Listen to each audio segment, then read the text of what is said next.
High range മേഖല മഞ്ഞിനിക്കര കാൽനട തീർത്ഥയാത്ര അണക്കര 7-ാം മൈൽ സെന്റ് ജോൺസ് യാക്കോബായ സുറിയാനി പള്ളിയിൽ നിന്നും ആരംഭിച്ചു. തീർത്ഥയാത്രയ്ക്ക് അണക്കര ടൗണിൽ പൗരസ്വീകരണം നൽകി. പത്തനംതിട്ട ജില്ലയിലെ മഞ്ഞിനിക്കരയിൽ കവറടക്കപ്പെട്ടിരിക്കുന്ന സമാധാനത്തിന്റെ പ്രവാചകനും ആഗമന സുറിയാനി സഭയുടെ പ്രഖ്യാപിത പരിശുദ്ധനുമായ 113ാമത്തെ പാത്രിയാർക്കീസ് മോറാൻമോർ ഇഗ്നാത്യോസ് ഏലിയാസ് തൃതീയൻ ബാബയുടെ 93ാമത് ഓർമ്മ പെരുന്നാൾ മഞ്ഞിനിക്കര ദയറായിൽ ആചരിക്കുകയാണ്. വിശുദ്ധന്റെ ഓർമ്മ പെരുന്നാളിൽ സംബന്ധിക്കുന്നതിനായുള്ള ഹൈറേഞ്ച് മേഖല കാൽനട തീർത്ഥയാത്ര 7-ാം മൈൽ സെന്റ് ജോൺസ് യാക്കോബായ സുറിയാനി പള്ളിയിൽ നിന്നും പുറപ്പെട്ടു. പള്ളിയിൽ നിന്നും പ്രാർത്ഥനയ്ക്ക് ശേഷം ആരംഭിച്ച പദയാത്രയ്ക്ക് അണക്കര ടൗണിലെത്തിയപ്പോൾ പൗരസ്വീകരണം നൽകി.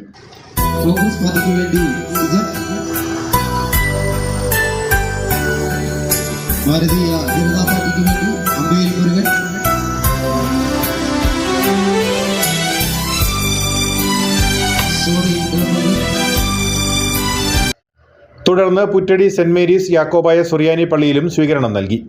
പ്രാർത്ഥനയ്ക്ക് ശേഷം തീർത്ഥാടകർ സംയുക്തമായി പദയാത്ര പുനരാരംഭിച്ചു.